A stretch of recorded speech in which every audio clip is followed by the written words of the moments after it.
किताबें तो बहुत भरी पड़ी हैं, ले आइए खरीद के।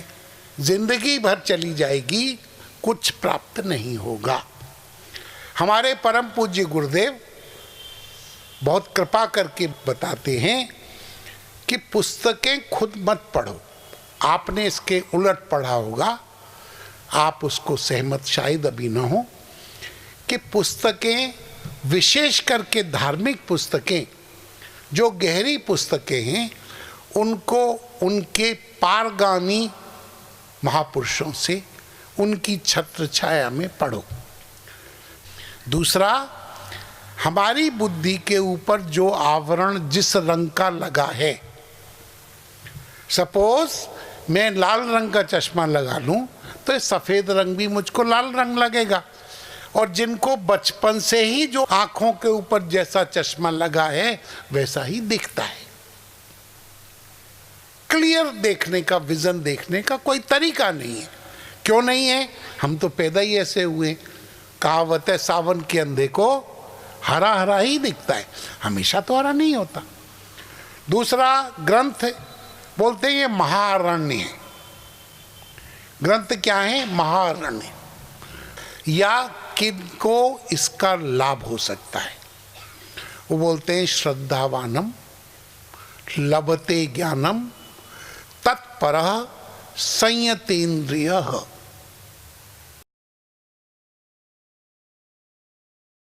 जिसको श्रद्धाशील हो, जिसके पास श्रद्धा नाम का हीरा, अमूल्य संपत्ति हो। श्रद्धा शब्द का बहुत विकृति हुई है, श्रद्धा शब्द का बहुत विकृति हुई है। श्रद्धा का बोलते हैं श्रद्धि, अर्थात ऐसे आप्त काम, आप्त काम माने जिसकी अपनी सारी की सारी इच्छाएं पूर्ण हो चुकी हों, जिसकी सारी की सारी कामनाएं पूर्ण हो चुकी हों, अपने लिए जिसको कुछ करना शेष न रहे। आप्त काम महापुरुष के वेद वाक्य जन्य, मनमाने नहीं कि मुझको रात को ये आ गया, कि ये आगाज आ गया, कि ये मुझे दिखाई दिया, बोले नहीं, nothing doing, no imagination, no personal talks, no experience. Please, I am talking very seriously. No experience is praman. No, it has got no validity. Your experiences are the result of your own actions. तो कहते हैं कि वेद वाक्य जन्य प्रमाणित किसके द्वारा हो? वेद वाक्यों के द्वारा। तो बोलते हैं श्रद्धावानम। ये ज्ञान किसको प्राप्त होगा? जिसकी बुद्धि में ऐसी दृढ़ता है कि ऐसे महापुरुष के वाक्य, अर्थात वेद वाक्यों को मैं स्वयं नहीं समझ सकता, जो मुझको अच्छी तरह से सत्यता पूर्वक, निष्कंटक और निर्मल रूप से मुझे समझा सकें, ऐसे महापुरुष की बात ही मेरे कल्याण का एकमात्र उपाय है। ऐसी दृढ़ निष्ठा श्रद्धा कहलाती है। श्रद्धावानम, जिसमें ऐसी श्रद्धा है। फर्स्ट, श्रद्धावानम लभते ज्ञानम, उसको ज्ञान मिलेगा। खैर, युधिष्ठिर जी महाराज यज्ञ कर रहे थे, तो उनका यह नियम था कि यज्ञ की पूर्ण आहुति करके और फिर वो भोजन करके विश्राम करने चले जाते थे। ऐसा उनका नियम था, सबका होता है। तो यज्ञ की पूर्णाहुति करके वो जा चुके थे। एक याचक आया और उसने याचना की कि मैं ऐसे ऐसे ब्राह्मण हूँ, भूखा हूँ, मुझे भोजन चाहिए। ये खबर गई तो उनको युधिष्ठिर जी, अभी आप उन क्रियाओं को नहीं जानते, मैं उसको ज़्यादा लंबा नहीं करना चाहता। युधिष्ठिर जी के पास ये समाचार पहुंचा कि ऐसे ऐसे एक याचक आया है और वो आपसे भोजन की याचना कर रहा है, भिक्षा चाहता है। युधिष्ठिर बोले भाई देखो आज तो हम सब कर चुके हैं, आज का सब क्रियाकर्म हमने पूरा कर दिया है, उनको कहो कल आए, कल हम उनको जो भी चाहेंगे हम दे देंगे।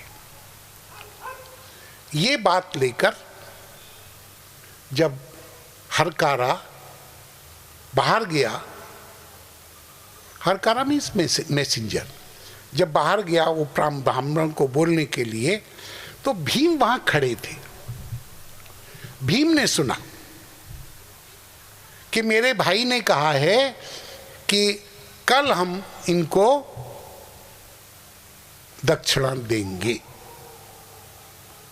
भीम नाचने लगे और उस यज्ञ के समय में युधिष्ठिर के यहाँ एक घंटा लगा हुआ था, किसी को भी फरियाद करनी है घंटा बजाओ, राजा आता था सुनने के लिए। तो घंटी बजानी शुरू कर दी। भीम तो महाबलशाली, खूब जोर जोर से घंटे बजाएं और नाच रहे थे। युधिष्ठिर ने बोला क्या हो रहा है, आके देखें तो भीम नाच रहे, घंटी बजा रहे। बोले क्या हुआ है? बोला कुछ पता नहीं। आखिर में युधिष्ठिर आए, बोले भाई भीम आप क्या कर रहे हो? बोला आज महोत्सव है। बोला काय का महोत्सव? ये तो हमने यज्ञ की पूर्णता में अभी समय है, आज महोत्सव है। मेरे भाई ने काल को जय कर लिया, उसने मृत्यु को जीत लिया है। बोला कैसे मैंने जीत लिया? बोला आपने बोला है ना कि कल आप इनको दक्षिणा देंगे, इसका मतलब आपको पक्का पता है कि आप कल तक जिएंगे। आपने मृत्यु को अपनी मुट्ठी में ले लिया है, कल तक आप जिएंगे, ये आपको पक्का पता है ना, इसीलिए तो कहा है कि कल दक्षिणा देंगे। बहुत शर्मिंदा हुई युधिष्ठिर, क्षमा मांगी। बोला एक क्षण क्या जीवन का पता नहीं है, एक क्षण का। इसलिए कहा दो बातें, एक फक्कड़ी भाषा में, संतों की भाषा में कहा गया है, एक घड़ी आधी घड़ी, आधी ते पुण्य आध। 24 मिनट की एक घड़ी, उसकी आधी 12 मिनट, फिर उसकी आधी 6 मिनट और उसके बाद 3 मिनट। कबीरा संगत साधु की मिटे कोट अपराध, करोड़ों अपराध ऐसे उनकी साथ से चले जाते हैं। और ये कबीरदास जी का ही नहीं है, बुद्ध भगवान कहते हैं कि कुछ क्षणों का संत चरणों की सेवा, कुछ क्षणों में संत चरणों की सेवा और करोड़ों जन्मों के शुभ पुण्य कर्म, वो सेवा भारी है। कारण क्या है? संत आपको रहने नहीं देगा वैसा, जैसे आप हैं वो रहने नहीं देगा। जैसे कलाकार, मूर्ति कलाकार छेनी मार मार के, तोड़ तोड़ के, हथौड़े और छनी से बहुत सुंदर रूप निकाल देता है, ऐसे ही जिसको आप माने बैठे हैं कि ये मैं है, वो सब काट काट के, तोड़ तोड़ के जो आपका शुद्ध स्वरूप है वो सामने ले आता है।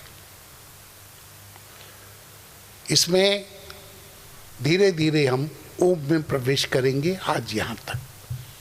अब हम उपनिषद में प्रवेश करते हैं। ओम ही सब कुछ है। ओम इत्येद्य अक्षरम सर्वम, ये ओम ही सब कुछ है। इसके अलावा भी जो कुछ है वह भी ओम है। इन 12 मंत्रों को 4 चैप्टर्स में बांट दिया उन्होंने, 4 भाग किए। देखिए 12 मंत्र हैं, बहुत छोटे छोटे मंत्र हैं। एक है इसमें, सबसे पहले है आगम प्रकरण। आगम कहते हैं वेदों को। पहला first part is Agama Prakarana, means the portion which has been certified by the Vedas.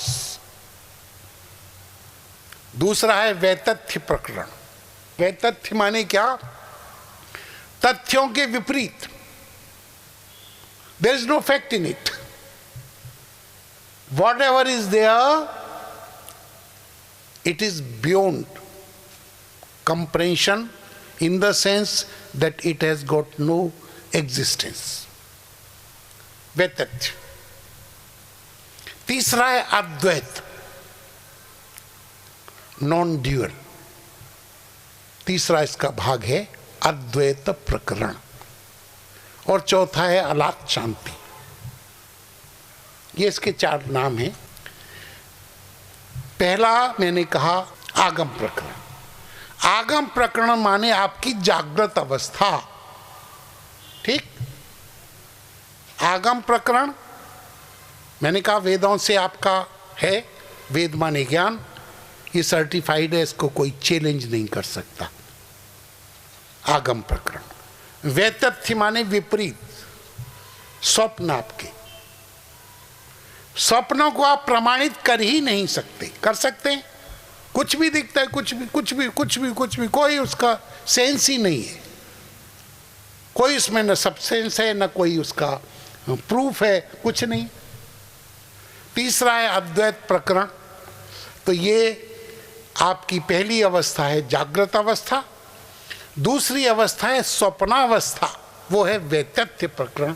उसका टोटल क्लैरिफिकेशन, एक्सप्लेनेशन दूसरे पोर्शन में है। तीसरा है आपका, मैंने बताया, अद्वैत प्रकरण, नॉन ड्यूअल। वो है सुषुप्ति, गहरी नींद। इन 3 अवस्थाओं को हम सब जानते हैं। आप जगे हैं इस समय, कोई शक? तो इन 3 अवस्थाओं से हम भिज्ञ हैं, जानते हैं। हम जगते हैं, एक हमारी अवस्था होती है जिसमें हमारी ज्ञानेंद्रियां बाहर के विषयों को ग्रहण करती हैं। हमको स्थूल भोग चाहिए। स्थूल माने मोटे मोटे। फोटो से काम नहीं चलेगा, थॉट से काम नहीं चलेगा। खाना चाहिए, थाली में चाहिए, जो जो चाहिए वो चाहिए। कल्पना करने से, विचार करने से नहीं चलेगा, उससे पेट भरेगा नहीं। जागृत अवस्था मीन्स स्टेट ऑफ अवेकनिंग।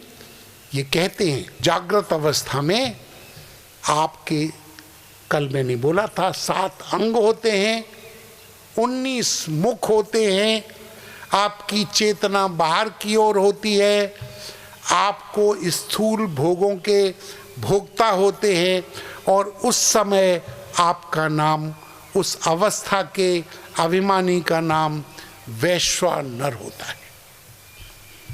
ठीक है। जागृत अवस्था में आपका नाम ऋषि बोलते हैं वैश्वानर है। आपने अपनी दुनिया बनाई, उस दुनिया के क्रिएटर भी आप थे, इल्यूमिनेटर भी आप थे, और वो दुनिया डिसॉल्व भी आप में ही हो गई। ऐसे महान हैं आप। तो जब आप में ऐसा अभिमान आता है, अर्थात आप ये जानते हैं कि I am the creator, dreams exists in me, I nourish them and they dissolve in me. आप ही तो ब्रह्मा विष्णु महेश हैं।